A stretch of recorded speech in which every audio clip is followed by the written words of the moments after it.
My son and his wife just got back, my son, Tim, oldest son, got back from Israel. They had a wonderful trip. They went to not only Israel, but Jordan, and they traveled all around the Sea of Tiberias and stayed up in a hotel up there, and they just loved it, and they had no problem. And you ask yourself, would you want to take a trip to Israel? Well, many people like my son and his wife, and they didn't delay, they didn't cancel, they went.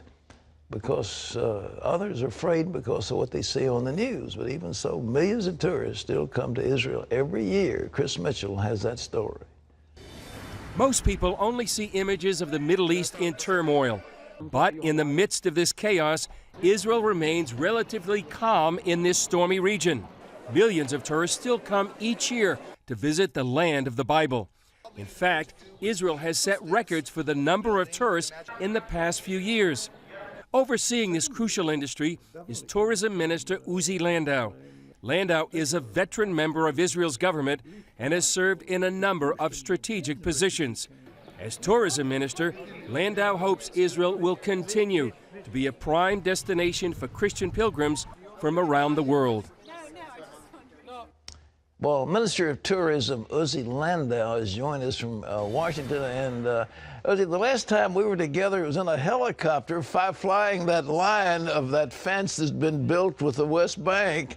What are you doing in tourism now? Well, what we're trying to do is, first of all, to make people believe that what they see on the CNN news, on BBC, is simply totally different than what reality looks like. In fact, what I've come across is that when I meet with tourists who have already gone to Israel, they have been just caught by surprise because they, upon coming to Israel, saw a country which is stable, which is secured, which is calm. In fact, in our country, I think, like not many others, mothers do send their kids to school unescorted.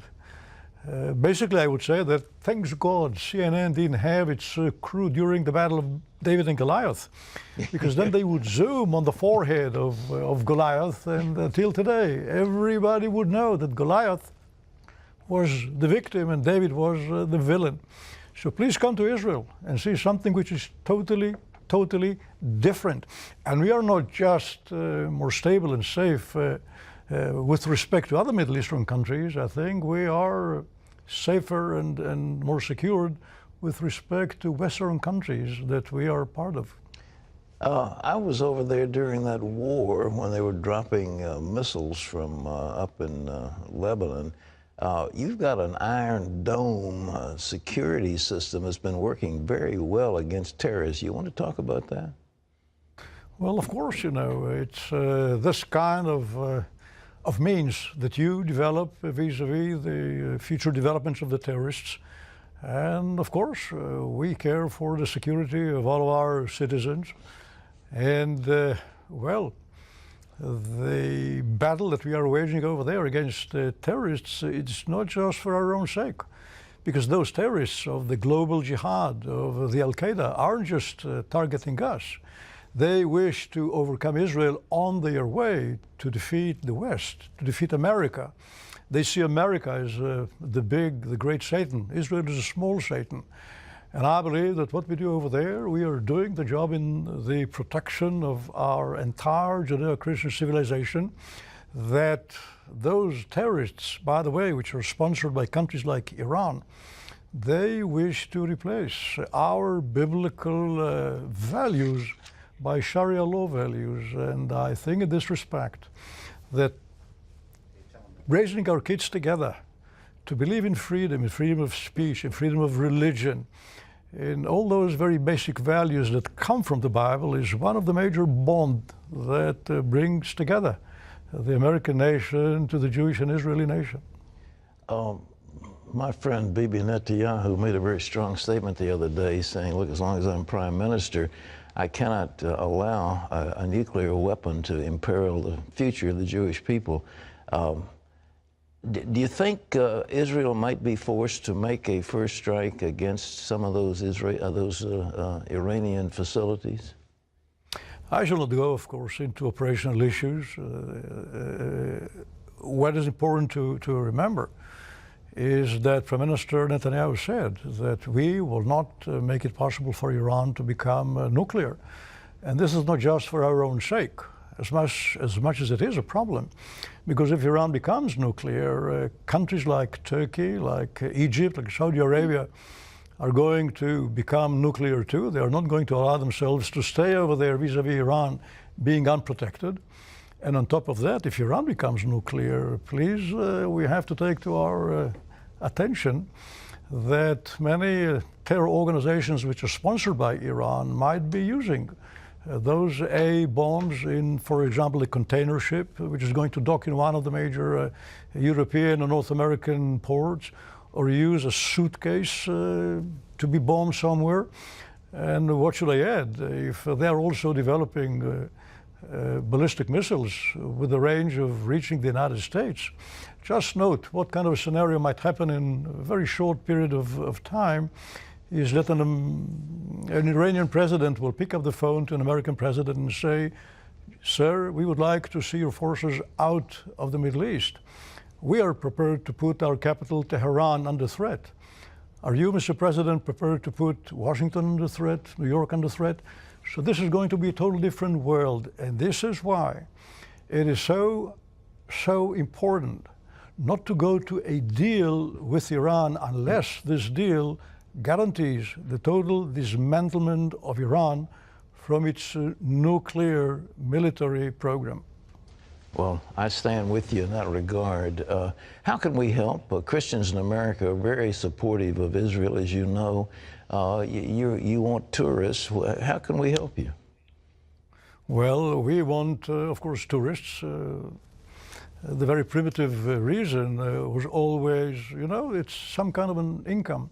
But we in Israel see that much beyond than this primitive kind of a goal.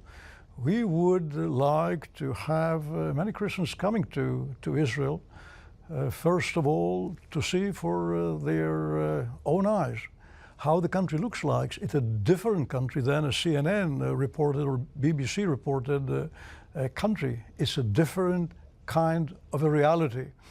The second thing is, of course, upon coming back, they would all tell everybody, friends and family members, what they saw, with no censorship, with no filtering, what the real picture there is. And they would see that Israel is a real democracy that protects the rights of all minorities, that provides everyone the ability, the option to exercise and experience his religion, his way.